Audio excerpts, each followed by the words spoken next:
0.5% of my Irish ancestors would be cackling right now at the sight of Notre Dame beating Georgia in a playoff game to go to the Final Four. But they're dead since they're my past ancestors were like 200 years ago, so I will laugh and cackle for them.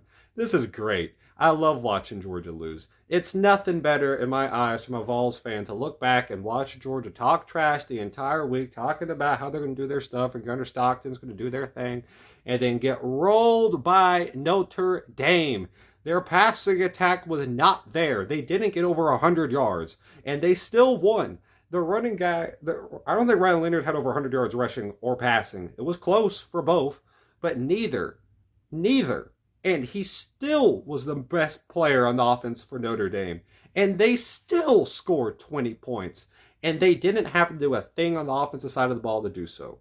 Why? Because I think it was 23 points. Because Georgia played a very unstrategic game. Very unstrategic, which is very weird. I blame this a lot on Kirby Smart. This entire game changed in the end of the first half. 6-3 heading into the halftime sounds very good. 40 seconds to go in the game. In the half. You have done nothing on the offensive side of the ball. You got a quarterback back there that's made one great deep ball. He's had a good day overall. But you would rather say, I'm down 6-3 at half. That's kind of what you were against Texas. It's very similar to that. You've been tied in a lot of games going in a half, and you end up having pretty good success in. Not in the games that you've been trailing by double digits. You trailed a lot to Ole Miss, and you trailed a ton to Alabama, and you lost both of those games. And guess what happened? First play, guy comes off the left side because the guys for Notre Dame are pretty darn good at getting after the pass, which showed throughout the entire game and in the first half, and strip sacked him. And then down goes Stockton, and then fumble, gives the ball to Notre Dame inside the 20. At the 13, pop, touchdown. And now it's 13-3, and your offense can't do anything now. And then a kickoff return for a touchdown, which no one was planning on happening, which you usually got to do to be able to beat Georgia. Something crazy has to happen. Those are two crazy plays that win in Notre Dame's favor, and Georgia really got nothing in their favor that was that crazy, in my opinion. But that play there, the strip sack in the first half changed the entire game. Because Notre Dame had full control.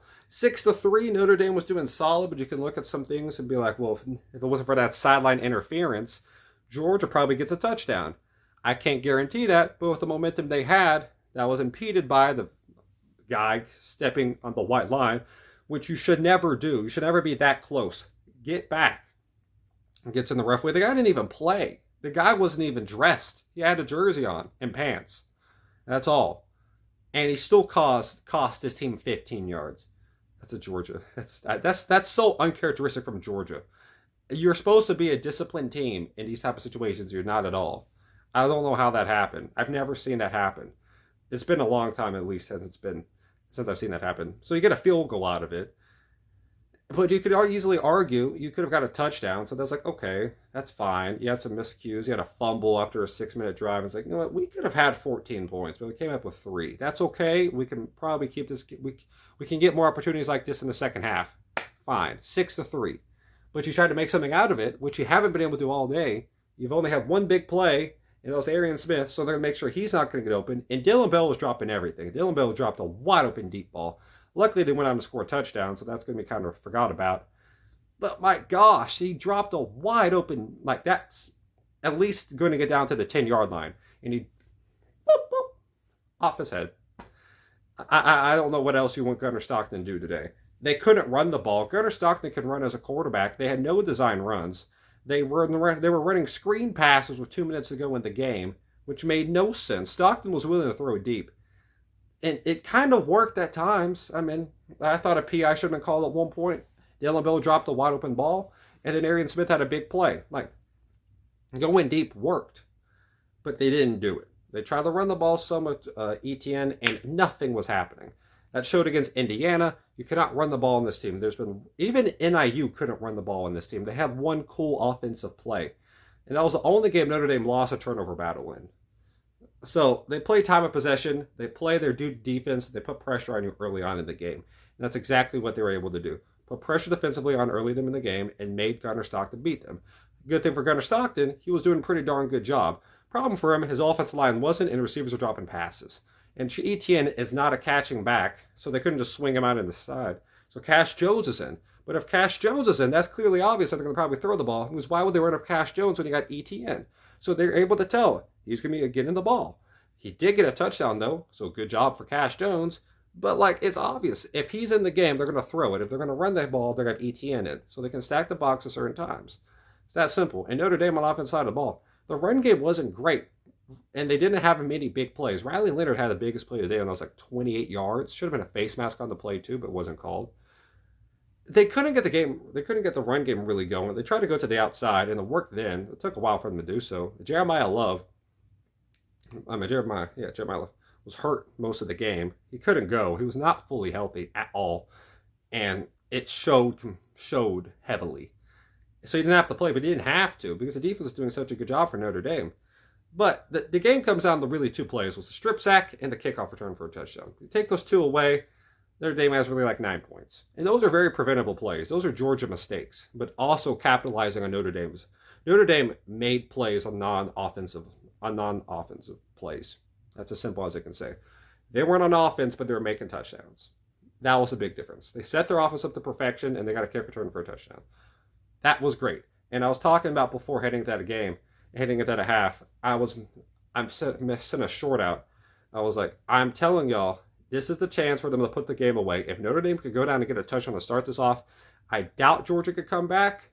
I could trust Georgia to come back at times, but I don't think so if they can get a touchdown to start this off. And guess what? Notre Dame didn't even have to touch the ball once. Riley Leonard did not have to touch the ball once on the first drive because they got a touchdown on the kickoff. The guy just whoop whoop. It looked like Cash Jones could have tackled him, didn't do it, and then just off to the races. And he outran the kicker. Very good job on his part and touchdown. That simple. Kicking day was pretty good too. Special teams looked like it was going to be a problem for Notre Dame because they had the same guy. I think who was it? Bryce Young, keep hitting the punter for no reason at all, but he kept doing it. And I was like, why? But I guess that stopped. That's special teams definitely went in Notre Dame's favor. And also you had to play a 4th and 1 on your own side of the field. For Notre Dame, that you had the punter game in, you switch it out, switch it back in for Riley Leonard, and they fall for it. They fall for it. Riley Leonard is 5 yards, about 4 yards behind the line of scrimmage. If they hike the ball, okay, good for you. You still have to get 5 yards, pretty much. If you're standing right in front of the center, don't move. Just don't move. If they do it, cool. If not, even better. We get the ball back. But the last thing to do is can jump because that plays right into their card. And they did it. That's such an undisciplined thing for Georgia to do. It's weird to say it. Notre Dame was more physical today, was smarter today. It was more disciplined. And that's how they won. And usually when you're smarter and more disciplined, big plays usually go your favor. Because you know when to pick them, you know how to take them. And he made the best of them. It wasn't anything offensively either. It was the defense and special teams. That's how they won the game. Good job, Notre Dame. Going on to play Penn State. Georgia, welcome to us in football Cancun right now. We're only one SEC team away from that happening, and that's Texas. And we all know that Ohio State is going to roll Texas and Arlington in the Cotton Bowl. I don't care if they have home field advantage. You got to guard Jeremiah Smith, and you can't guard him. And you couldn't stop the guy that balled out for Arizona State. You ain't going to stop Travion Henderson and Quinton Judkins. So we all know SEC is bound to just be packed in Cancun. And while we might have a rematch of a Big Ten game for the championship, I kind of want to see Notre Dame make it. Kind of want to see Penn State make it. I don't really care. Again, I have no dog in the fight. Haha. So I'm going to sit back and enjoy football for what it is. We got football until pretty much close to the end of January. Enjoy it, man. Have fun. Good job, Notre Dame. Irish, this is the best team they've produced since the Manti Te'o team.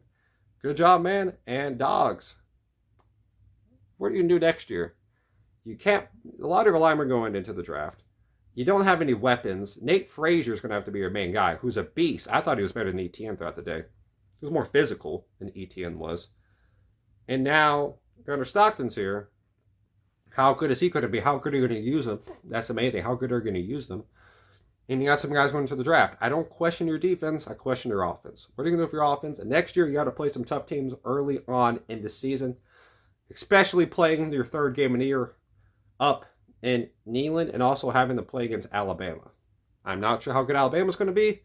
I'm not sure how good Tennessee's going to be. I'll tell you what, your first road start in Tennessee is not a good start if you're Gunnar Stockton.